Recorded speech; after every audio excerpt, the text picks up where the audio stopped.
Geek Out! Hey, welcome to another Someone Catching Up. I'm Sam. I'm Chris. And I have the power. We do have the power. The power of love. Oh, God, that's the best kind. Yeah, Huey Lewis got it right. Ken's excited now. That was the news.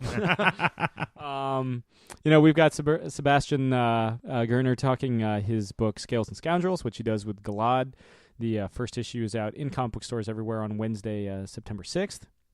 We also talk about his other Image Comics series, Shirtless Bear-Fighter, which he writes with Jody Lehup, and the artist is Neil Vendrell. I kind of fucked that up in the intro because I'm kind of caught up in the moment, and I'm not in the moment now because I've done my fucking research.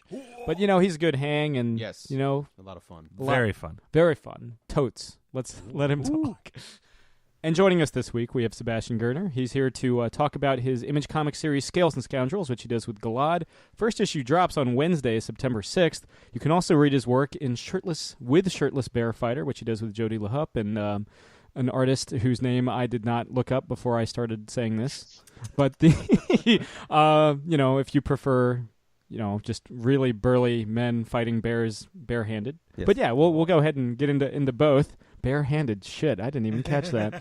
Anyway, Sebastian, thanks for coming on the show. Hey, thanks for having me. Good to be on. Yeah, no problem.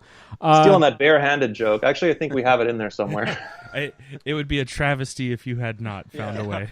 I do love that you have the War on Bearer at a certain point. War on Bearer was a pretty late addition. I think Jody just came up with that on the spot. Where we were just starting to market issue 1, and he was like, "Oh, we need to find something to rally on social," and then he was just like, "War on Bearer," and I was like, "Yep, great, do it, cut it, print." Run." Yeah, worked out though. So I have to say, between Scales and Scoundrels and Shirtless Bear-Fighter, I mean, comics have kind of gotten into this weird place where a lot of them are just really serious. Some of them are just almost to the point where they're dour. Both of the books that you write are just a lot of fun. Was that a very conscious decision for you? Thank you, first of all. And yeah, I mean, Shirtless,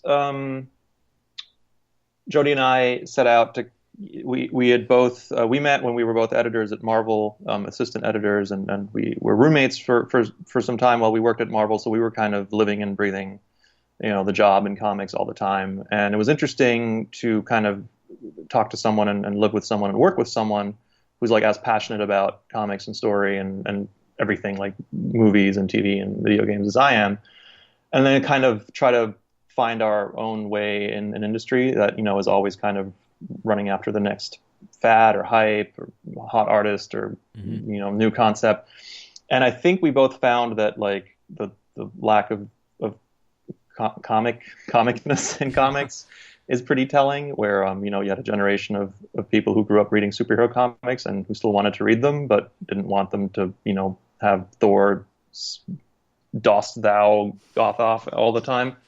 So we have this like post-Watchmen kind of, style of making comics that became very grim and very gritty and all of that is fine. But with Shirtless, we wanted to kind of poke some fun at that while also kind of embracing it. So there's this love-hate relationship we have with a certain kind of comic that Shirtless is, again, like hugs with one hand and punches in the face with the other.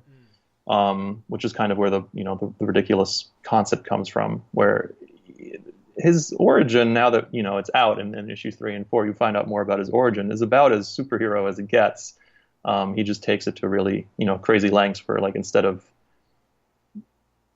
swearing to fight crime dressed as, a guy, as a bat, he just takes off his shirt and punches bears in the face. Not just shirt. I mean, that dude's like full on dong hanging. Oh yeah. I mean, when he's out in the woods, when he's a wild man, he's all man. He's just, as God over made him, as we say. But when he bops into the cities and society, he puts on some pants just for modesty's sake.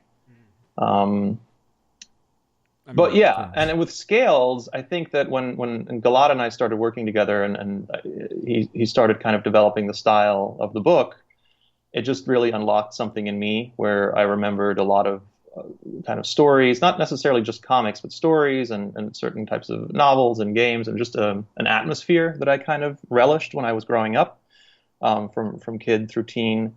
a kind of fantasy adventure really that isn't, and we were just briefly talking about Game of Thrones before before we started taping, that isn't this like wink wink nudge nudge, it's so serious, like it's okay to like this, because I think a lot of what makes these kind of things like The Walking Dead or Game of Thrones so popular is because they've been kind of sanitized of their nerdiness.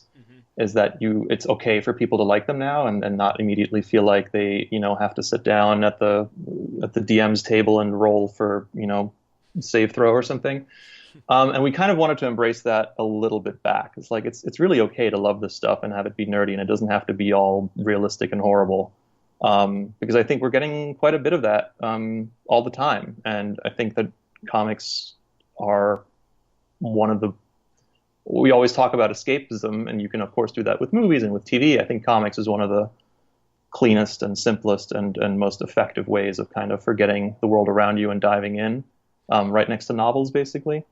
So to answer your very brief question, after I've spent 5 minutes babbling about it, yes, it was. They were both conscious decisions to kind of try to re-inject some levity into a medium that we thought had gotten, partially a little grim for its own taste. And for the listeners at home, the artist behind Shirtless Bear-Fighter is Neil Vendrell. I'm sorry, Neil Vendrell-Palat, yes. Yes. Yeah. Sorry, I Spanish screwed that. artist. Yeah. So you're German. You grew up in Germany, and now you're working with a French artist on this book, and you got the Spanish artist on Shirtless. You're just doing the entire tour of Europe. You got to get an Italian for your next book. I do. I mean, if you look at a lot of American comics, especially at Marvel or DC or some of the bigger publishers, is the artists and creators are very international. I think it's just it all comes together here. Especially at Marvel and DC, just because those characters are so well known the world over, and I think that it tickles artists from France, Germany, Italy, all over Southeast Asia to draw those. But we're more and more seeing them also come into creator-owned comics, like Sana Takeda, as an artist of Montrose, is brilliant, and very certain she'd have no trouble finding work in Japan, but I'm sure she has. I've never looked into it, but it's interesting to see creator-owned market kind of also being artist-driven and introducing readers to new kinds of artists and new kinds of styles. And I think Galad is actually a great example, because I think his style is, for me personally, it's like a dream style. Like, it's so kind and it's so like just eye candy. Like, his palette is brilliant, but his characters are also very expressive in a simple way. I think people I'm actually kind of hoping that readers because I know that the audience is kind of split sometimes in America, that people will either read superhero comics or read Western comics or web comics, or they'll read manga, and they'll be like very adamant about which side of the divide they stand on. And I'm hoping that Scales will kind of provide a little bridge over that gap, because I think there's obviously a lot of like manga influences in Galad's style. I think Miyazaki specifically, like his Nausicaa of the Valley of the Wind, not the anime obviously, which he also directed, but the manga that it's based on, is a huge influence on both Galad and myself for different reasons. So yeah, I mean, it's he's a huge find, and Scales is his debut work. He was working in animation and video game concept art before this, so he is just coming out of the gate swinging, with a really, really like a large cast and a big open fantasy world, and he's working with me, so he's got to be really good, because I'm. Wait, there's two ways that could be interpreted. I'm so good, so he needs to be good, or I'm so bad that he needs to be even better. I don't know which one I was going for. Probably the latter. We'll cut right down the middle, really. But yeah. I'm adequate, so he needs to be adequate. We're all good enough. Comics. Yeah. There is definitely, Galad comes from a storyboard concept art background. You certainly see that with the action sequences, with the storyboard work. You certainly see, I've kind of had the privilege of seeing more than just the first issue. And he definitely, there are environments like fun fantasy environments, subterranean fantasy environments that you really kind of see in that second issue that really he helps bring to life. Yeah. Yeah, I mean, the first, I don't think it's too big of a spoiler. The first arc, kind of the first large story, takes place in one kind of underground dungeon, really, like very classic. It's treasure at the bottom, or so the legends say, and our heroes are trying to get there, and are just kind of like burying deeper into the forgotten realms of the earth. And I really like the idea of dungeons being this, like, the further you go, the more layers you peel back, and that you discover all these different races or these different cultures that used to live down there, and they're all long gone. So you're just kind of almost like you're exhuming, the world, because we wanted to fantasy worlds. Obviously you want to go big, and every mountain can be climbed, and every peak can be, every castle can be stormed. But when you're creating, a new series of comics, it's really all about the characters. And if the readers aren't interested in going on that journey, then, you can have as exciting a world as you could dream of. No one wants to spend time in it. So we decided that for the first, couple of issues, we'll sequester kind of our cast in a pretty tight environment with this underground dungeon that's fraught with, traps and monsters, to force them to interact with each other more, as they're kind of being beset by these dangers, and they have to get to know about each other and start working together. And that's how you learn about them, is by being on this adventure with them. And Gilad was the one who kind of was like, oh yeah, we should definitely make sure that like every strata of this place is different. So the deeper they go, the further from the surface they go, the more kind of alien and weird it gets, and the more fantastical it gets. So yeah, you read the first 2 or 3, right? It gets really weird after 4 and 5. Like, I'm really excited to do that. I know it's a huge tease because it's still a couple of months out, but yeah, I just got the first 2, and what is it about? I mean, so many fantasy stories, be it The Hobbit, be it we were talking Game of Thrones, or even say D&D or like Chrono Trigger or Final Fantasy. What do you think it is about ensemble cast that works so well in the fantasy setting? I think it's because for me personally, it's because you're leading the reader into a by definition, a world that isn't like their own. There's magic, there's fantasy stuff, there's different, goblins and hobbits and bobbits and orcs and what have you. And you need to kind of, I don't think you can just throw the reader in there. Like in video games, you could do that because you're experiencing it. But, in a narrative setting, or in a comic or a book, you need to kind of let people know what the stakes are, what the rules are, how do the people in this world live. I mean, the whole thing about Lord of the Rings, why it's still, is such a pivotal work, is more The Lord of the Rings than The Hobbit. Because The Hobbit was actually just this like really fun road movie. It was like, hey, here's a wizard and 7 elves, dwarves, and go on an adventure. And we're actually leaning a lot more into that in the first arc specifically of Scales. The whole world building of like Lord of the Rings, where like every 20 pages someone sits down and starts reciting a poem about Galadriel, the blah. Like, that's interesting world building stuff, but you kind of have to already be invested in the world and the characters in order to let that happen.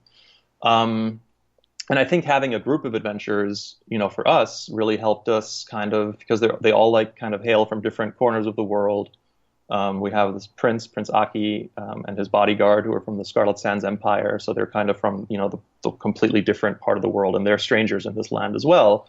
So they bring a whole different like set of norms and cultural, to it, and they're always a little surprised by how like how rude our lead is, Luvander, because she's kind of a hothead. And then we have a dwarven character, Dorma Ironweed, who's kind of, we wanted to play with things like kind of Tolkienian dwarves and elf preconceptions, but then kind of turn them on their head a little bit. So she's a dwarf, but she doesn't really like to live underground at all. She kind of likes the open sky above her.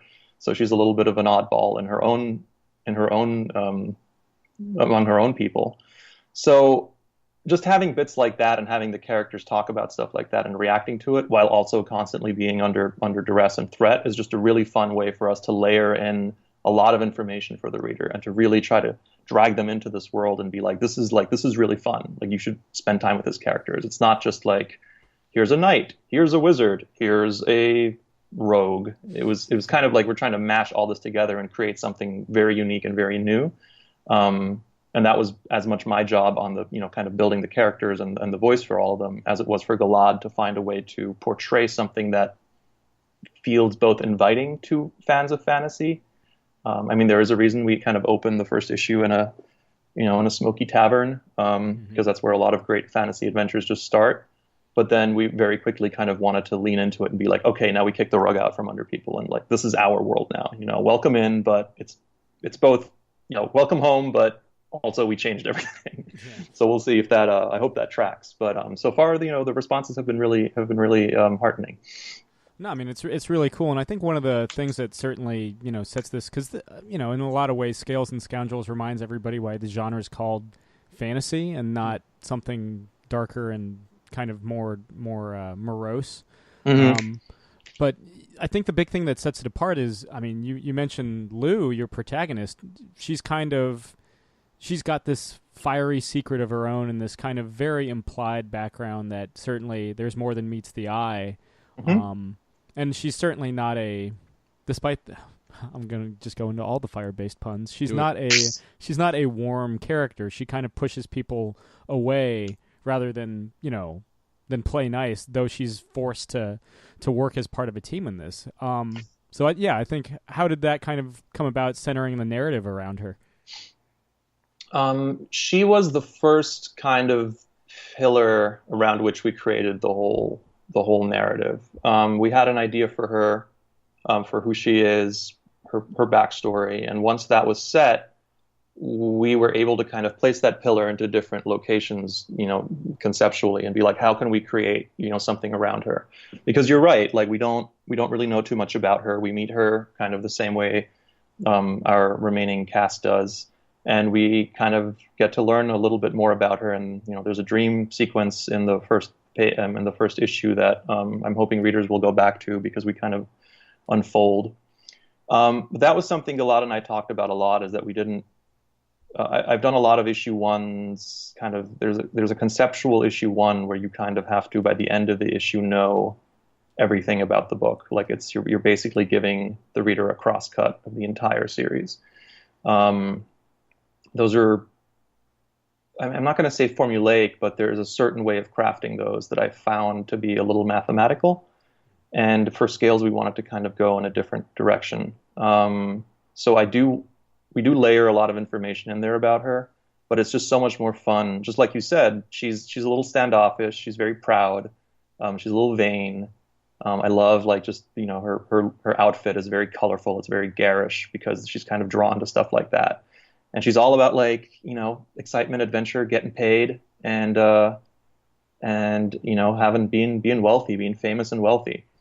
And someone like that isn't necessarily going to let you in on their heart secrets. You're going to have to spend some time with them and kind of see them in situations that they're not really prepared for. And that's kind of, again, where we come to that dungeon adventure, is that she is on her way there and she meets a couple of other adventurers, and she's like, hey, free meal, that's cool. But then by the end of the second issue, events conspire to trap them all down there, and then they have to find a way to get together. And that's when we start to see just by being around other people for a prolonged period of time, starts chipping away at her kind of exterior, and she has to, you get to learn more about her. I mean, she's not going to let it happen easily, like it's kicking and screaming, but I think it's pretty funny when people who are very guarded for one reason or another kind of have to show what's really in them. And a lot of that happens in the first arc, is that we really get to know her. And you kind of have the standoffish protagonist, or not really kind of, but you have the standoffish protagonist in Shirtless. The title character is very guarded. He's just living out buck-ass nude in the woods eating flapjacks. So what is it about those kind of protagonists, the ones that aren't willing accomplices in the hero's journey, that you find intriguing? It's actually a good question. I think just personally, I'm more of an introverted person, where I don't necessarily I'm not I tend to be not guarded, but I'm like a little. I just take one step back and kind of like to see things from the outside for a second. More like I think, analytical. yeah, I think more like there's a there's a sense of control that you regain when you don't put yourself out there immediately. I think that harkens from, it could be both like a lack of trust or a lack of courage. This is sounding a little like a little therapeutical, but just in terms of how I approach characters is that, especially like adventurers or kind of people who are going to change, like step out into a hero's journey or an adventure story. I like the idea. I forget my Joseph Conrad, but I think that there's the call to adventure, and then the second option is that they don't heed the call.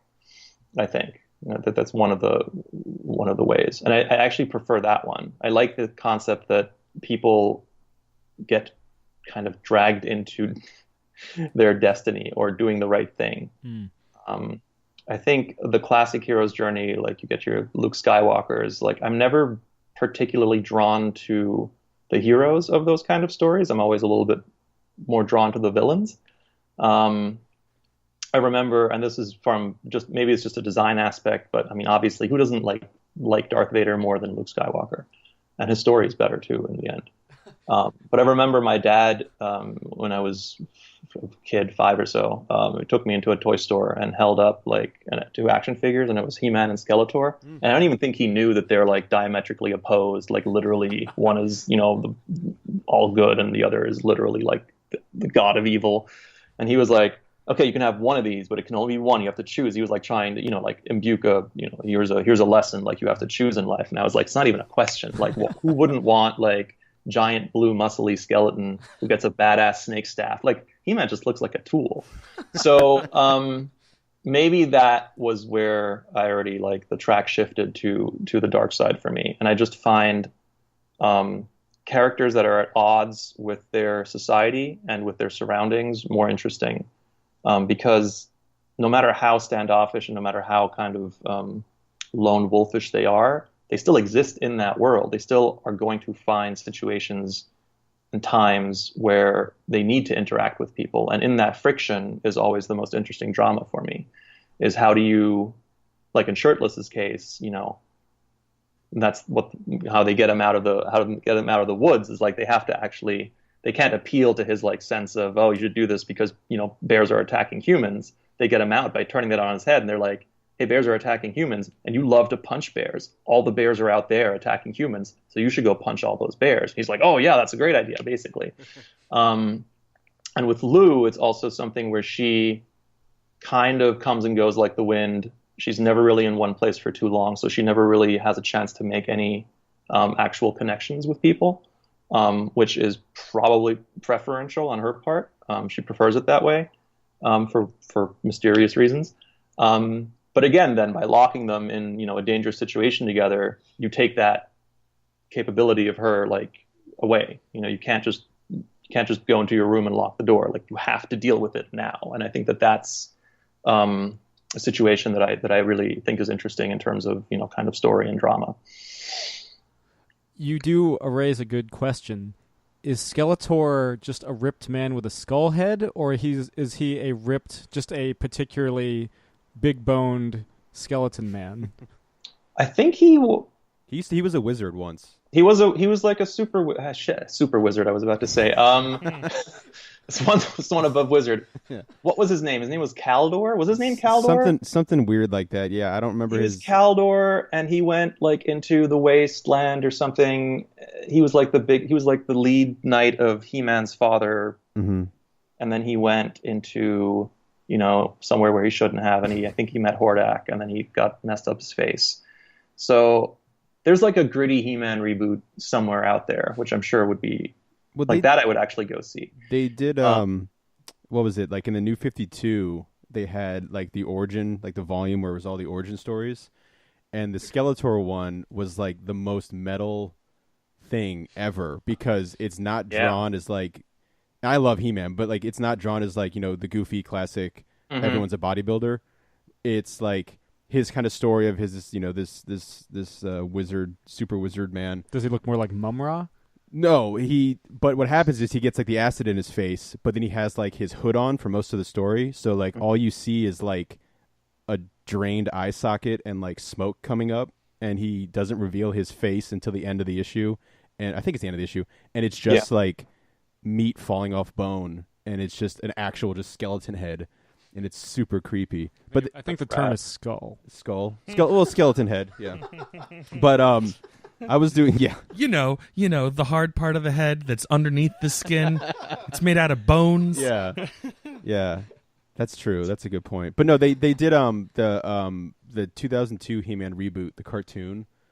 He like which is actually really good. It only ran for like it didn't run for that long. I think it was like it didn't sell toys, so they like canceled it. But like it did one of those things where like Prince Adam, when he's not He-Man, he's actually like a kid. He's not just a jacked man in a different outfit. And so it actually makes sense. And I don't know, it's really fun, and like I like the design of it a lot. So he's like he's Billy Batson. Yeah. Billy Batson is just I was gonna say magical Shazam. Jesus, it's just just blonde haired medieval Shazam. But no, anyway, the first pilot, they like combined into like kind of like a 3-part movie thing. But the pilot is like the very beginning is the origin of Skeletor, and he kind of like throws acid, and the guy just uses his shield and it bounces off and hits him right in the face. And he's like, "Yeah," like that went horribly wrong. But does he still have the voice? He does, yeah. He does. He does have the voice. It's funny that I'm like sitting here talking about like scales we want to be, bring some levity to it. But I'm also, the other part of me is like, I'm so on board for like a dark fantasy He-Man reboot, which is just like, I feel like it starts with Skeletor should have won. He's got Grayskull. He's got the power. I like the idea that Kid He-Man is like this presence that like almost like he possesses people. Mm-hmm. So you have this like buff, like Conan in your head the whole time, but you're like this wimpy dork, and he can only come out, when evil is near. There's drama there. It's super gory. Oh yeah, that's all. Really, all I want is just. I want to retell Beastman's origin, which I swear to God is true, is that he was the smartest scientist on Eternia, and then Skeletor like got a new tank or whatever, a new action figure sold separately tank, and took it for like a test drive and ran him over. And then he was like, I can't, have another hit on my driver's license, and pieces him back together, but messes him up and turns him into like this orange gorilla. It's like, what a weird origin story. I don't know. I love that kind of stuff. Oh man, they did that DC versus the Masters of the Universe a little while ago. Is that the one where like Superman gets fucking rocked? Superman gets rocked in like 2 panels, which doesn't by He-Man. Which I love Superman, but like he's not a Master of the Universe. And He-Man is. So it's great because Skeletor, who's missing his bottom jaw because He-Man punched it off in like their run before they meet the DC universe. And of course, Skeletor knows who John Constantine is and vice versa, which was kind of funny. He's like, I've heard of you before. He's like, I've heard of you.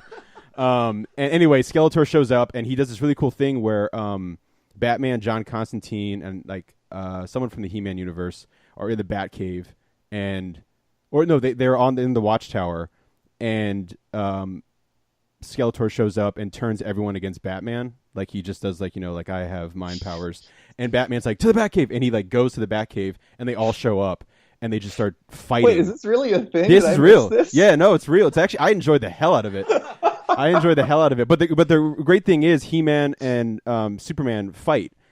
And you're like, oh, here it comes. And it's like 3 panels. And He-Man just pulls out his power sword and stabs him right in the chest. And what Skeletor does is he turns off the mind control right as it happens. So everyone's like, who is this jacked man who killed Superman? And He-Man, being very noble, turns back into Prince Adam, and he's like, "Oh, I killed your greatest hero. I'm sorry, I didn't know. I won't be He-Man anymore." But then they need help, and the best thing ever is, of course, Superman's not dead. He's like in a universe, like a parallel.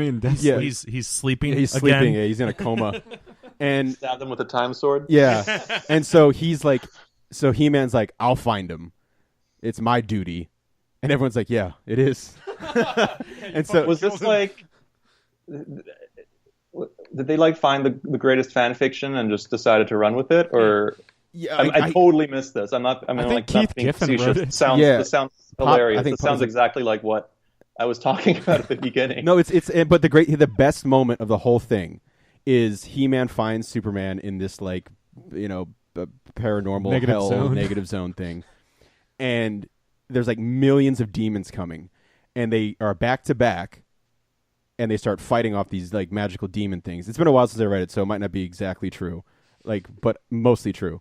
And they're fighting, and Superman turns to He-Man. He's like, I don't do good with magic. Do you have anything that can help me? And he gives him the power sword, and he's like, don't say these words by the power of Grayskull. Blah, blah. And I was hoping Superman would have said it anyway, because Superman, has become like planet-sized jacked Oh, Superman. yeah. Because he's held, Thor's hammer, and then now Cap's shield, and he's held the power sword. Anyway, He-Man gives him the power sword, and they team up, and they kick the shit out of everybody. And Superman's held all the cool shit. yeah, that's right. Yeah, Give him the Infinity Gauntlet. yeah. That's why Batman is just so pissed. He's like, Oh man, he would just look like if you like stumbled through a Ricky's and just drunkenly and just come out the other end with all these like plastic swords and shit sticking to you. Superman. Yeah. But oh man, it's really cool. The art, I think Pop Man did the art. The art was really. It's just. Oh, wow. It's a lot of fun. Like anyway, and then real quick, not to make this the He-Man podcast, which I've always wanted to do. Too late. You have to start over. Yeah, but what? You found your co-host. Yeah. There you go. I was gonna do a podcast that was just reviewed every episode of He-Man ever. That's what, 100 Classics? and... Yeah, the classics. Because they put the first season on Netflix. I recently bought this great. You should get on that podcast. Is the writer of some of those episodes is Jeff Loeb. Oh yeah, Joseph Loeb III. That's right. I mean, if you can put us in contact with him, that'd be great. I can't. I just remember watching those, and I was like, wait a second, I know that guy. He also wrote Commando. Yeah, he has a shared story credit on Commando with two other dudes. So, but that was a car ride that ended up really paying off. Yeah. Somewhere, somehow, someone's going to pay. But real quick, just to blow your mind again, they did He-Man Thundercats crossover, which Skeletor and Mumra like team up, and it's fucking hilarious because the two of them teaming up, they hate each other, but they have like the common goal of like crushing the Thundercats and He-Man, and so it's like the greatest comedy duo, the two of them together. But then Martin and Lewis. Yeah, it's Martin and Lewis. Rest in peace. But I would do like a Fear and Loathing in Eternia with Mumra and Skeletor. Yeah. Like stoned out of their gourds looking for the power or what have you. Yeah. And they're basically the same character. They're like undeady blue. What does Mumra want? I don't even know. He just wants to kill. I never got into Thundercats because I was freaked out by the musical Cats. Like I find that's find it really disturbing. Yeah. And then when Thundercats came along, I was like, you can't just dress Rum Tum Tugger up and like give him a badass sword. Like he's still freaky. I will say in the Thundercats He-Man crossover, the most badass moment, like again, they make it. It's funny because they make it like gritty. Where like, of course, Lion-O shows up and they're fighting Skeletor, right? Because they're like, we have to help Eternia, even though we don't know what the fuck is going on. We just don't like evil. And Skeletor, spoiler alert, I think he has the power sword at this point. Like he is, because He-Man's dead. He kills He-Man in like the first issue. Oh wow. First or second issue. I don't think Skeletor. Anyway, He-Man's dead, and everyone's super bummed. And so Lion-O shows up.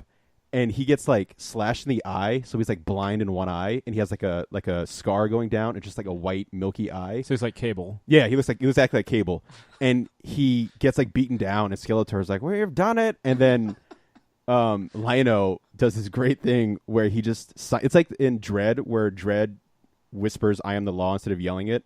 Lion-O leans down, he turns to everyone, he goes, "Thundercats, ho." And they'd all just team up and beat the fuck out of Skeletor. And the panel is like the greatest thing of all time because he doesn't shout it. It's not a big splash page. And he has like this sick grin on his face when he says it too because he knows what's about to go down.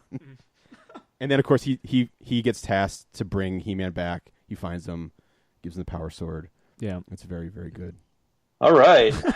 Woo! I don't need to read these anymore. Thanks for coming on the show. And we're done. So, Galad warned me in advance not to invoke like Final Fantasy, but here I am doing just that. I presume Final Fantasy, Chrono Trigger, maybe Secret of Mana were all. Is it Mana or Mana? I think it's Mana. Mana? Mana. Okay. Yeah. Okay. I don't think it changes that much. Fair enough. But yeah, so these were all kind of big influences. I mean, Tolkien's the obvious, but those were all kind of they all played heavily into this too. Sort of. I mean, sorry, someone is sending me like 8 million pictures right now. I'm sorry if that gets picked up. Is it all He-Man? Yeah, is it He-Man related? Because if it's He-Man related, I have no problem. One of you is sending me He-Man pics? Yeah, I have the Lion-O panel queued up. No, those were games that we both loved playing growing up, and they're all like Super Nintendo for listeners who are too young to remember the Super Nintendo. But this is like get the SNES Classic; it's available soon. It's not because they only made like 5,000, and they're already like all the fencers got them. But anyway, those games they're fantasy games. They're all really fun. They're all very poppy and bright. I think they were more like stylistic almost, or like in the tone sense. What we were going for is because you pick up those games and you're immediately kind of like, here's an adventure, here's a bunch of crazy characters, and then you kind of really get drawn into the world though. Because these games, like you spend, at the time, I would spend a whole summer, just playing the one game because that's all you got. So you really felt like you were exploring a world, getting into, everyone's face, getting all their quests done and getting experience and loot and all that stuff. So there are certain elements that I think we wanted to kind of bring into the comic, just because I find them really effective and fun. Like the fact that your characters are, they're always wandering around, these vagrants that are like, they always run into people's homes and like go through their chests and steal all their crap. But then there are also these kinds of, there's just these, you play these characters that everyone comes up to and is like, hey, I have a mission for you. There's a cave and there's this weird ghost inside. And you're like, great, I'll go do that. So they're just games and experiences that I have a lot of love for. I think Chrono Trigger is pretty brilliant. Actually, Chrono Trigger has a pretty good story. So does Final Fantasy VI. Secret of Mana is just a beautiful game, I think, in terms of the color and the design. That was just a world I didn't want to, like... Again, they just used the whole palette. Mm-hmm. It wasn't all browns and grays. We can segue into video games for another like hour if we want to. But we got the time. it's there is a in the same kind of Game of Thronesian, and I actually think there is a name for it. It's not fantasy; it's grimdark. At least that's the like subgenre of fantasy literature where everyone is an asshole and it's just the worst. And I feel like the best thing that can happen to you is that you die before like the Flayer of Souls rapes your mind space or whatever. Like it's just really, really over the top. It's a little I got all of that from like Warhammer 40K, which I genuinely love because it's so like hilariously grim. Yeah, it's like just drinking it. Like if you drank a large mug of espresso, like that level of grimness, which is definitely a fun thing to do. But it's too much after a while. That's the thing. Like watching, we keep invoking Game of Thrones. There were certain moments with like where Ramsay Bolton was running around, where it was like, dude, enough of this guy. I can't do this anymore. Yeah, they really ran out. They were like, we killed off the kid that everyone hated. Let's do it even worse. Let's bring this dude in.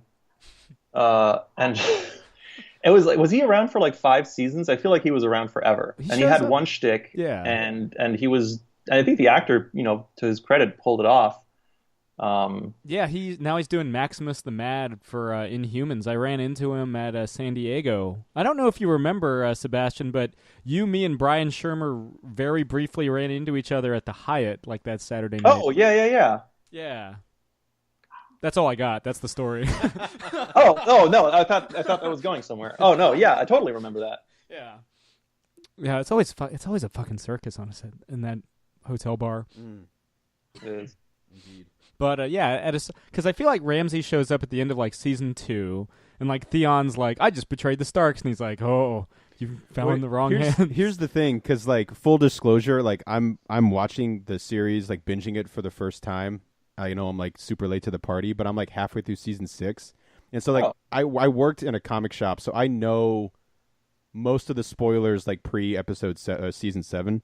Because it's just impossible not to hear them, and I'm not like bummed. I don't even know what season we're on anymore. I think it's on 7 now, right? It's on 7 now. There's only one episode left. Yeah, so I'm trying to catch up in time for the finale. I don't know if that's going to happen. Didn't they do the thing where they split it, and then there's 6 more coming next year? It's supposed to be a true season 8, but it is only 6 episodes long. But it's not like Mad Men or Breaking Bad. Okay, I was going to say because they're already. I mean, I'm not the only one. I started laughing because like everyone in Westeros has like warp drive now, and people are just popping all over the place. And then at one point there's this, it's not even a spoiler, one character says, oh, I've been here for like 3 years already. And I was like, no, you haven't. You've been there for 2 scenes, and we're supposed to now accept that was like 3 years later. It's like the difference between Morrowind and Oblivion. They discovered fast travel. Yeah, exactly. Yes. There's another nerdy reference. Yeah, all of it ties together. I mean, it was going to happen. They had to kind of, the dude can't write the books fast enough, so they had to make up their own ending, and now they're just kind of giving people what they want, which is, dragons versus zombies. It all comes down to that. Which is all fine. I mean, it's probably fine. I'd rather have an ending than something that never ends, I guess. Yeah. But I mean, Game of Thrones to me, when I read the books and got really into them a couple of years back, it was always kind of he does this really interesting thing where he does it over and over and over, where he sets you up and then just doesn't do that. Like all stories, all writers play with setups and payoffs, and like you subvert your readers' expectations. But he does it to such an extreme level, and then like every shattered expectation, creates this kind of chaos. And I always thought that was pretty interesting because he keeps you in this constant state of tension, which the show can only do occasionally, because I think it makes for like a much more exhausting hour of TV if you're constantly like, so they do that like once every season or so. I think the Red Wedding episode is a pretty good example of that, where, people genuinely lost their shit after that. And I was like, that's kind of how every episode should be. But then you have a show of constant highs and no lows. So. My favorite episode in the entire series to date is it's from season 5. It's Hardhome, where like the wildlings just get fucking annihilated by the White Walkers and the Whites. Yeah. And I mean, I didn't find the Battle of the Bastards. Some people acted like it was the second coming of like television, and I was like, well, it's fine. That's where everyone's like, wait till you get there. Yeah, there's a wall of people. Okay. Yeah. It was pretty. I mean, I agree actually that I think Hardhome and the Battle of the Bastards are my 2 favorite episodes. Not because necessarily like of the story and Jon Snow, but like as like spectacle, like just in terms of how it's shot and how it's directed. I think it's pretty crazy to see something like that on television. I grew up watching Willow, like that's where I went. Willow and Hawk the Slayer and Krull, like those are my 3 fantasy movies that I watched, and like there was nothing else, and then the generation after, grew up watching Lord of the Rings, which those movies hold up pretty well. But now you have something like this on TV. Yeah. It's pretty crazy. But the Battle of the Bastards I love because there's the aspect of the physicality of that battle. Like when you're surrounded by like 1,000 men, all of whom are getting killed, like their bodies are in your way. Like you are going to get buried. Yeah. And a lot of, I think Lord of the Rings is actually an interesting, if you compare like everyone in battle, like you get cut and then you die and then you're dead and you're on the ground and you're basically like in video games, your body disappears. So you're not in the way. But in that Battle of the Bastards, it was just interesting to see is like, nah, man, half of these people probably didn't even like die from from a sword or a lance. Like they just suffocate or they, because you want to get medieval on someone, that's how it was. If a knight fell off his horse, he couldn't move. He didn't get back on the horse on his own. He was wearing like 100 pounds of plate armor. And then you just wait around until the battle's over and hope your side wins, or otherwise some like, peasant smelling of cow dung is going to come up and stab you to death with a hoe. Like it's pretty grim. Terrible life. And that's how you pitch, and you just add He-Man into that, and that's how you pitch. That's how you pitch it. Well, Eternia Peasant Uprising. The Peasant Uprising. I'm into that. I'm Yeah. into that. it's like the Battle of Agincourt if we want to get historical about it. We don't. Yeah, want let's all throw our historical degrees on the table. See who still remembers. Yeah. Jake wins on the He-Man, and I've got like the 100 Years War. Yeah, you have real life. I have That's buff pretty good. men fighting. And all About- discuss the history of Laserdiscs. All of these are equally important in today's age, I would say. You know, my parents' first date was Conan the Barbarian. So if I ever met like Arnold Schwarzenegger, I'd just be like, "Yo, man, if it wasn't for you, I might not exist." That's pretty great. Wait, are you another illegitimate child of mine? Yeah. It's pretty good. Uh, Uh, I don't have the buck teeth or the gap tooth though. I have the gap tooth. Yeah, you could. Maybe I'm related to Schwarzenegger. Dude, that man probably has a couple more kids out there that we don't know about. He's Well, like- I read his yeah. autobiography, and he's just in passing, just every so often was like, and then I slept with her, and then I slept with her. Like he talked about making. Did you read it, or did he record his own audio? Here's the thing that bummed me out. I do the Audible stuff because I have like a fairly long drive to and from work, and so I can knock out books that way. Also, I'm a super slow reader. That's the main reason. But he does the first and last chapter, so it's really jarring. And then what's his face from Stephen Lang. Stephen Lang does it, which is so weird because he's like, Stephen Lang, has this very kind of like great, like military, like, Yeah. like dark voice. Does he sound like Gettysburg Stephen Lang or Avatar Stephen Lang? Somewhere in between, like, because like he'll be like, because you're expecting to hear Arnold be like, and then I met Bridget Nielsen and I fucked her, but instead it's Stephen Lang going, and then I met Bridget Nielsen and I had an affair with Bridget Nielsen. I'm like, this is so weird. And But they it's just left so much money on the table there. But it's actually like I went into that book being like, oh, I can't wait to hear him talk about the first Terminator or talk about the Conan movies. But the thing that was super interesting, and I find this like the same thing about like Mike Tyson, where like you don't look at Arnold Schwarzenegger and Mike Tyson and be like, these guys are geniuses. But no offense to those two, because I don't think they're taking offense to this if they're listening. Yeah. If they're listening, that's We that's do know amazing. they are avid listeners. Yeah, that's right. Yeah. Anyway, real quick though, like the thing that's great that I enjoyed most of the book is when he talks about bodybuilding, because he is like a fucking genius with that. Like the passion that Stephen Lang reads him talking about it. That was the most fascinating part of the book. Same with Mike Tyson. Coming on stage. Yeah, and same with like Mike Tyson, which is like he's like a genius at boxing. Like hearing him talking about boxing is like the most fascinating thing in the world. That's the only thing they should be talking about, too. Yeah, Not Mike Tyson's Never ask mystery. them about anything else. Oh yeah, Mike Tyson's Mysteries is great. That's a great show with Norm Macdonald the pigeon. Huh. Yeah. So let me put on my interviewer hat real quick, just to remind everybody while we're here. Oh yeah. So Wait, this is an interview? you mentioned George R.R. Martin having subverting expectations, but also having these big payoffs. What's this first arc of Scales and Scoundrels? How is that going to pay off, and how is Shirtless Bear-Fighter going to pay off? Can't let all the cats out of the bag. Shirtless is, I mean, with issue 5, that's the end of the first Shirtless story. I think by the end of Shirtless Bear-Fighter number 5, readers will have one complete and very satisfying understanding of who Shirtless is, where he came from, why he is the way he is. They won't necessarily know where he's going from there. We're leaving him, I think, in a spot that we were pretty excited about as writers and creators, and hopefully kind of leading him to a new adventure, which we have ideas for but don't necessarily know what it is yet. But Shirtless, we also had a very clear story kind of in mind, and we really wanted to tell the story of a man who kind of has to come to grips with his anger, which is a very powerful force. I think anger is a great motivator, but it's also very unhealthy over prolonged periods of time, and it's just not a way to live. And that's something that both Jody and I kind of had some personal experience with, and we brought that into the story. So I think that there's, the 5th issue, Neil is just sending in, he's just finishing up the inks. It's almost all done.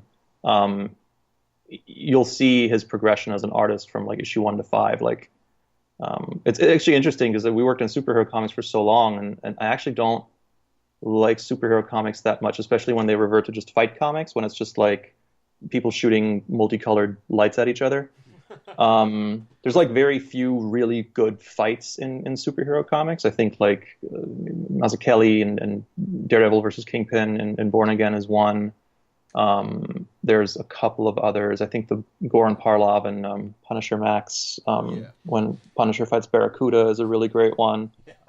But anyway, I think, without hyperbole, I think Shirtless Bear-Fighter number 5 is going to be like one of the greatest on-screen like fights.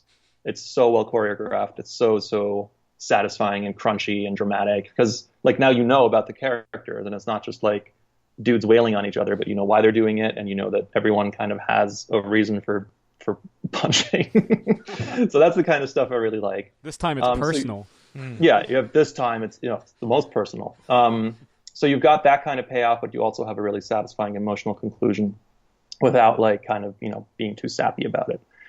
With Scales, because it's an ongoing and we're kind of doling out bit by bit, by the end of the first arc, which is actually a bit longer than 5 issues, issue 5 ends on a cliffhanger that I'm very excited about. But by the end of that first kind of dungeon story,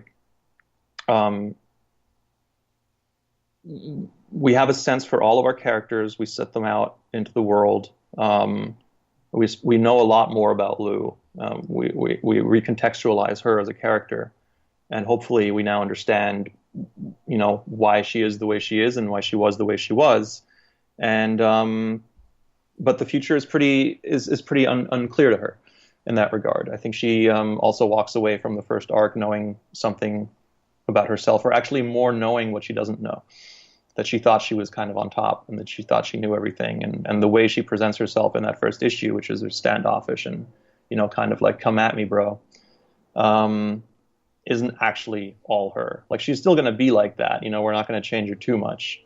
But we want to have really strong characters that people want, to spend time with and want to spend, more adventures with. And then we kind of send them all on their way. And, we're talking, the book might not always be about Lou. We really fell in love with our other cast members as we kind of developed this first arc. And, we're, planning a couple of arcs in the future where we bring them back together again. But Lou is the main character, and her kind of destiny, that we're hinting at even in the first issue, arcs all throughout the series. And we're going to dip in and out of small adventures, big adventures, as we follow her and her kind of, journey to self-discovery. So it's, as they go deeper into the dungeon, they go deeper into themselves. No. I won't dignify that with an agreement. But yes, obviously, the hero's journey isn't just going to the gas station and getting Twinkies. Like, there's, Sometimes that's a trek, man. Sometimes it takes all I can do to get that, like, Twix ice cream bar. Yeah, but I mean, what inside you? Why is there that Twix ice cream bar sized shaped hole in your heart? What put that there? Let's tell your story, man. Yeah, that's right. I bet. What metaphor should it be? A sci-fi epic with like not Captain Kirk? Yours would totally be like Trek-esque. Yeah. Totally. Yeah, probably. Totally. Yeah. Like kind of like the only like utopian vision of the future. Mm-hmm. Yeah, I could see that being the case. Yeah. There's too many dystopian stuff. Not that, I mean, I love Blade Runner as much as the next guy. But yeah, so Sebastian, to close us out, something we ask everybody that comes on the show, what are you currently geeking out over? What am I currently geeking out over? Can it be anything? Anything. I mean, Jason Latour did, Star Trek The Next Generation. Steven Sanders he makes milk plastic. That's what he geeked out over. I didn't know that was a thing, but you can. Becky Cloonan was all about that Castlevania life. The Netflix show? Just period. Becky's always about Castlevania. Oh, yeah. Well, she took Castlevania. I can't do that. I have been... Man, this is boring. I should be geeking out about something.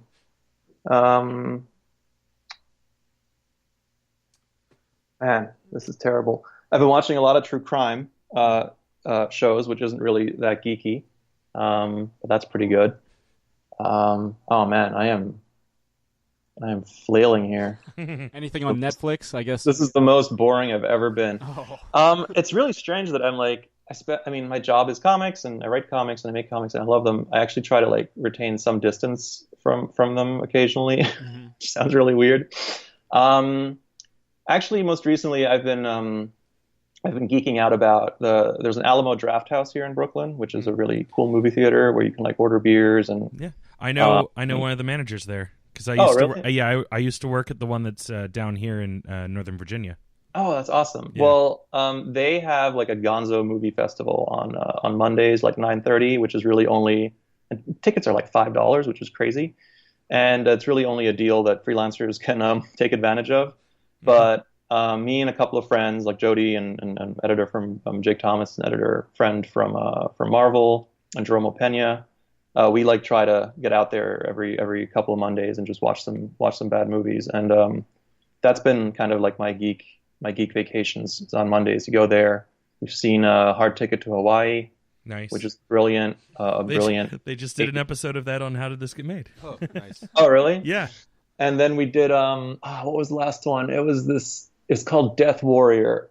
It was this Turkish, like one of those Turksploitation movies, Right. like Turkish Star Wars with the same actor, like that chiseled, good-looking, like the dude looks like he's 80% chin and he's got a pompadour. And those John films are Wesley amazing. ship. Yeah. But in general, I'm geeking out over third season of Rick and Morty, which is really great. Yep. I did not think that was going to keep my attention as long as it did. Mm-hmm. Playing a game called Stardew Valley, which is super nerdy because it's like a farming simulation where you play this little man who inherits his grandfather's farm. So it's like Harvest Moon. It's literally like two dudes remade Harvest Moon, like old school 16-bit graphics, Yeah. like, and that's been kind of like relaxing to me. I love Harvest like- Moon. I mean, yeah. Plant some parsnips. That's really fun. I am eagerly awaiting October so I can replay Bloodborne, which is my yearly kind of video game excess where I just dive into what I consider one of the greatest games ever made. And I am reading nothing too nerdy. I'm reading a lot of nonfiction right now, which is like my way of introducing some chlorine into the nerd pool. I know that sounds terrible, so I try to keep balance. Balance is good. That is good. Yeah. Sorry, I couldn't go off on like I've never actually. I didn't even know Latour was that huge of a Star Trek fan. Apparently, it just helped him. Like it would just be whatever he has on in the background when he's drawing. That Southern makes sense. Bastard. Yeah. Yeah. Yeah. Artists run through movies and series like nothing. I mean, It's really interesting. That would be a whole different podcast. Is like because writers can't do that. I can barely listen to music when I'm like trying to write something. yeah. I can respect that. Like I do a lot of like graphic design stuff in my spare time, and I'll have movies and TV shows playing constantly. But if I'm ever sitting down trying to write something, I have to be like in complete silence. If I'm listening to anything, it's like classical music that like is just like very subdued, very calm, and very turned down, so as to not distract me at all. I do a lot of black metal because you can't understand a word anyone's saying. There you go. So it's that works. And when I do scheduling and just like really kind of dull numbers and like housekeeping for editing, I put on like old Mystery Science Theater episodes. Nice. Which is also pretty nerdy. I mean, people say like, you ever talk to like a normal person who only like they've seen their favorite movie maybe 5 or 6 times? And I'm like, I've seen my favorite movie, I think like, not even my favorite movie. I think when I was a kid, or not a kid, but growing up, I watched Die Hard once a week for a year. So I've seen that movie 52 times. And then I rewatch it every year. So that's 35 years. So I'm rounding out around 100 hours of 100 times Die Hard. Wow. I should like actually do the math and just have like a celebration. when you hit 500 hours. Yeah. When you hit 500 hours of something, how many more times do I have to see it before I officially master Die Hard? It's like, what, isn't it 10,000? 10,000 hours? Yeah. Yeah. That's a couple more times. Yeah. Well, if I'm blessed with a long life, I can do it. You might have to bring back the once a week viewings. Jake, how many times have you seen Rocky? I've seen Rocky a lot, but I think the movie I've seen the most in my life is Batman '89, the first Tim Burton movie. Oh, really? Oh, yeah, interesting. Because my brother and I, we grew. It was Army brats, and one of my dad's really good friends In Germany. in Germany. We were in Germany. Oh yeah, for a bit. where were you stationed? It was Bad Kissingen. Oh, okay. Wow. Yeah, my brother was actually born in Germany. And so was my mom, actually. My mom was born the year the wall went up, and my brother was born the year the wall went down. So kind of weird. Nice little bookend there. Yeah, that's right. It's the Bozic wall. But anyway, so my dad's one of his army buddies like let us borrow the tape because my mom was like, "No way are you watching this violent movie," and we played it until like a couple years ago. It like finally ate itself, and it was the saddest day in the household.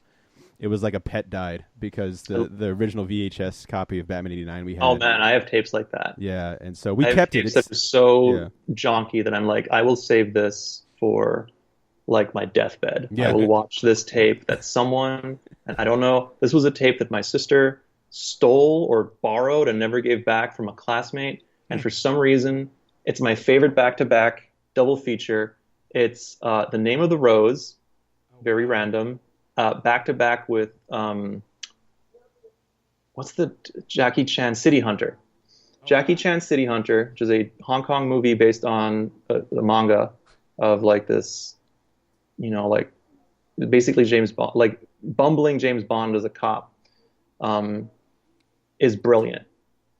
I know it doesn't sound like much, but I've watched these two movies back to back. One is super serious about can you laugh at God, and the other is Jackie Chan. There's a scene that's pretty famous on YouTube, I think, where he like gets tossed into a Street Fighter machine, and then he like goes crazy and sees himself as Chun-Li, and he's fighting his opponent as Ken. It's just like, which is great because I forget his name. He's a really great martial artist, but he is a blonde. He's like a tall blonde man. So it would make sense that they let him, be Ken, but they put an even blonder wig on him, which looks really dumb. Oh man, that movie's good. Anyway, I might have to host a double feature of those two films. I'm a big fan of Wheels on Meals and Dragons Forever. One. Yeah, Meals on Wheels is that's the first one where he fights Benny the Jet. That's right. And then that's like the best fights of all time. That and he fights Benny the Jet in Dragons Forever, like Dragons in the Forever. That's right. That's one of my favorites. That fight at the end is bananas. And I remember, when was this? This was in college where I had a lot of. I think it was while I was writing my whatever whatever it is you write to graduate from college. Your thesis. My thesis. I had a lot of spare time, and I just go to the video store and just like basically go from A to Z through the Jackie Chan section. And I remember like actually cheering when Benny the Jet shows up again in Dragons Forever, because you're like, oh, this is it. This is this round two. Like they're totally different movies with totally different characters. Yeah. And he also like dips his finger into the Coke. He's just there the whole time. Like, just to preface, they kick the shit out of each other for 15 minutes before Jackie even like sees him, and he's just there like bagging cocaine like into Ziploc bags. And he's like not being bothered at all. He's wearing like the lab coat and everything, and he's got like his hair neatly tied back into a ponitail, and then he's always pretty dapper. And he wears a lot of makeup. And I saw an interview with him. I mean, he's still around, and I don't think either one of them. They wanted to do a third one. They wanted to like really finish it. But sadly, I don't think that's going to happen. That's my George R. R. Martin. We're never gonna get a satisfying ending to the Jackie Chan Benny the Jet rivalry. But there's something I could talk about for a long time is kung fu movies. We found a lot of avenues, Sebastian. We've got video games. We've found He-Man. Well, Jake found He-Man. Jake found He-Man. I think He-Man found him. And that's going to be my autobiography is Jake Found He-Man. You're good. Narrated by Stephen Lang. Yeah, narrated by Stephen Lang with the first and last chapter by Arnold Schwarzenegger. It was really funny because with the whole story you just told about DC and then like all the stories there, like that's what I did when I was a kid. I would have like a toy box with like there's some He-Man in there. There was G.I. Joe and one or two like a Swamp Thing that changed color in water, cold or hot water. And I would toss them in there and you toss them all out and they all exist in the same. They all exist in Duplo Legoland. Well, it's great that that's like becoming a reality. Like so many of these crossovers now, like that people were getting paid to do that. Oh, dude, just fast forward, like, just add like how fast computers and how much like server space there is, and then add 20 years. I bet you before you and I, breathe our last, we can put on a virtual reality helmet and just have like tea and crumpets virtually with He-Man and Skeletor. Oh my god! Isn't that Ready Player One? Yeah. Is that what that is? I mean, it's a lot of stuff. Yeah. I just saw Tea that and coming out, and I was crumpets like, with I don't get it. Everyone's really angry at this already. It doesn't look good, but Well, it's late period Spielberg, and I love Spielberg, but the last good movie he made was like Lincoln, and that was 5 years ago. Yes. Wait, does Spielberg know about all these things, or is he like? I feel like He's a big video game guy, right? What's the Mario? yeah. Here. Well, he made Boom Blocks for the Wii. Did he though? Okay, well, all right, that's fair, but his name's on it somewhere. That's true. Steven Spielberg's Boom Blocks. Yes, just like how Stan Lee makes all of those things that his name is attached to, especially for the last 20 years. I love it when dudes put their names on video games, especially because I know it's it's supposed to sound like here's possessive and here's it's an artist, and why wouldn't you say like Steven Spielberg's Lincoln? Why wouldn't you say Steven Spielberg's Boom Blocks? But it's just always like, I mean, the only dude who pulls it off is Kojima, which they then, he got his issues. But even then, it sounds silly. Like Hideo Kojima's Metal Gear Solid 4, Sons of the... It's like, oh, Jesus. Well, From the creator of we can Amistad. take nerdiness too far. It's time to be ashamed of some of this stuff again. Hey, he did 1941. He'll have to live with that. Oh, that's right. He did. Oh, man. But yeah, so before we Cool. sign out, Sebastian, is there anything else you'd like to plug? No, we talked about Shirtless Bear-Fighter. Number 3 is out today. Grab that while it's hot. It's one of my favorite issues so far. That's running through issue 5, which will be... Sorry, my brain just froze. It's August, September, October. Shirtless will be wrapping in October. And in September 6th, you can pick up Scales and Scoundrels number 1. And that is an ongoing book. We're gonna not stop until someone tells us we have to. So get on board. We've got Gilad is drawing issue 7 right now. So if any retailers are listening, or if people are really tired of their comics not being on time, Scales will 100% be on time for until it stops being on time, which won't be for a couple of years by my estimate. So you guys had just wrapped too when I interviewed you guys for Image Plus, and that was back in like June, maybe April. Yeah, that was a while ago. We've gotten it. We've got the. Our goal was to have the entire first, like the big story done, before we kind of dip into some. That's what we're kind of working on now. It's actually really refreshing, but also kind of hard. Is finding like what's your first kind of one-off comic story after such a big like opening arc. So we're challenging ourselves with that, but it's going to be really good. He says with with gusto. No, that's it. Other than that, I edit a ton of books. I edit all Rick Remender's books. Please read Black Science, Deadly Class, Low, Tokyo Ghost, which is over, but we just heard that the hardcover is done really well. So who knows? 7 to Eternity. Mm-hmm. Southern Bastards is back. I'm really excited for that. We had to take a hiatus on that unwillingly, but last issue just came out. We got the next one on the dockets. Renato Jones, Spread, just put Savage Town out as an original graphic novel written by Declan Shalvey. Yeah, we interviewed Declan last week. Oh, that's right. Yeah, that's out. I'm excited for that. It's the first kind of graphic novel that I've worked on in terms of like the one big chunk of comic as opposed to smaller ones. So yeah, there's a lot of stuff out there, most of which I edit, which isn't that... I don't know if people follow editors around. But yes, please do read Shirtless Bear-Fighter and Scales and Scoundrels if you like fun comics with a lot of weirdness in them. Well, and there you have it. Sebastian, thanks again for coming on the show. Thanks so much for having me, guys. It's fun. Pleasant chat, lovely chat. That was a lot of fun. Yeah. Really a lot of fun. You guys get into, just real quick, do you guys get into anything new? I spent the weekend up in New York, but I mentioned as much about going to NXT on the interview. And you got some ice cream. I did. Big Gay Ice Cream, best ice cream place in New York City. Is that what, in the Village? They have a couple locations, but the one that I went to was in the Village. Yeah, starring Adrian Brody. Exactly. He's not even the star of that fucking movie. I don't even know what I'm saying anymore. It was what? Bryce Dallas Howard. Yeah.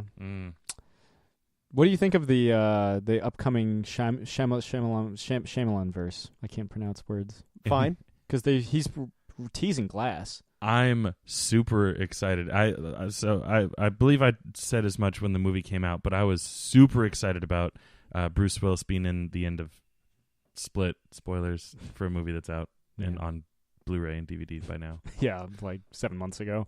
Is it? Yeah, I think you're the only one of us that saw Split too. As much as I enjoyed it, I left the theater and like stopped thinking about it. Cool. But yeah, no. Oh, but it was really good. It was.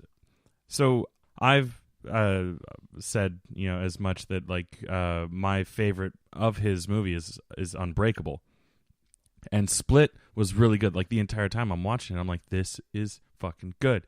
And then like, and for the most part, I haven't really been impressed with a lot of his other movies. Like even Sixth Sense, I wasn't crazy about that. Everyone else is like, oh, I love it so much, and I'm like, but like, so this, Split was really good. It was really interesting to me.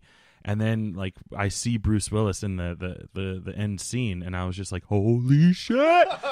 So yeah, the idea that it's gonna happen is very. I remember being excited. I knew about that, spoiler for it, and I remember being excited to know that you were going to see it because I was like, he's gonna have the time of his life. Oh, it was so good. Bell of the ball. And it was great that it was a good movie leading up to that too, or at least that I enjoyed the movie. Most people did, from what I saw. Yeah.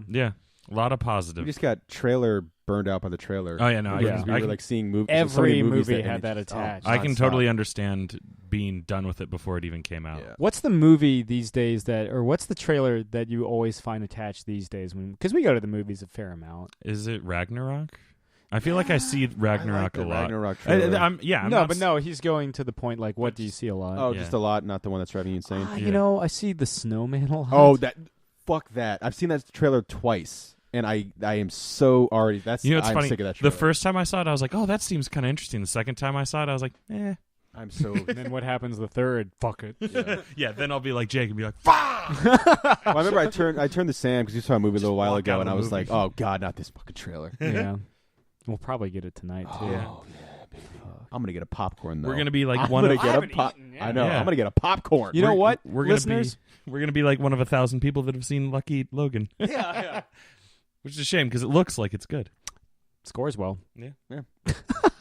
And I think we're all big Soderbergh fans for the most part. I mean, Ocean's 11 and 13. And I Traffic. like 12.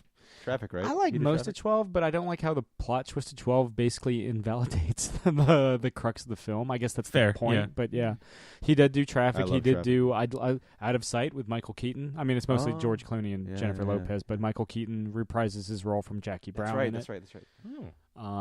So nobody mentions that Out of Sight, directed by Steven Soderbergh, is set in the Tarantino verse. Yeah. What else did he do? A veritable St. Elmo's fire there. There it is, yeah. But it's I think we'll let the interview kind of speak for itself, Yeah, and it was a good one. Because fuck all, I've seen it so many times, but it was a lot of fun. yeah, and also Jake and I haven't done anything new. No. And Still all Game I of did Thrones. was go to New York, Yeah, and still I working only through spent Game a of day Thrones. there. Yeah, There was a wrestling pay-per-view. It was it. it was okay. New York crowd sucks. Yeah, I saw part of SummerSlam with Chris, and Yeah. it was like, well, this fight's cool, and this fight's okay, and There was a string of fights that no one cares about. Not so much that there were bad fights, but just Some like of the fights weren't great though. yeah, no. That's true. It wasn't until Alexa Bliss got there that I was like, ooh, That was a good fight. now we gonna have a fight. Yeah, that was a good one. Except they made her tap out. I fucking hate. Was it just 2 people that tapped out? I think so. It was that weekend. All the women tapped out, and that pissed me off. Yeah, bastards. Anyway, well, thanks again to Sebastian for coming on. Let us know what you think of that He-Man story. Oh, Jesus God. And check out Scales and They're Scoundrels. much better than how I describe them. see. And yeah, Scales and Scoundrels debuts on Wednesday, September 6th. And check out Shirtless Bear-Fighter. 3 issues are out at this point. So keep an eye out. This has been another installment of Catching Up. I'm Sam. I'm Chris. I'm Jake. Fried chicken. Thank you very much. Good night, Eric Bana. Anyway, yeah. I feel like that's how half the names are made. It's either that or your occupation. I mean, my last name is like a noun. It's Stone. I mean, That's pretty cool. yeah. Isn't that what they call bastards in Lord of the Rings? Sorry, Game of Thrones. Wow, I just outed myself. It's fine. It's fine. Yeah, but Yeah. in the That's what they bastard. call in the Vale. They call them stone. I mean, bastards are in fashion these days, man. Yeah. So, Jon Snow. Yeah. Jon Snow. Though There's he's- snow. There's sand. There's stone, and I think there's one more. Yeah. So There's got to be penis in there somewhere. If you're from the Iron Islands, they just call you John Penis. John Penis. It would be very fitting. Of course. Though we haven't seen his wang yet. Anyway. Who, Jon Snow's? Yeah. Can only There's imagine. something I'm not I even can going to bother talk and rant binging about now. 10 minutes about. That'll be the last scene. It's just He's like, here's your Iron Throne. He just sits on it naked. Anyway, let's go ahead and get this thing going. This has been another Geek Out production. If you enjoyed what you heard, hey, we've got a special episode every Friday. Of course, there's the usual Catching Up show every Wednesday. And you get book club episodes just about every Tuesday these days. Thanks for listening.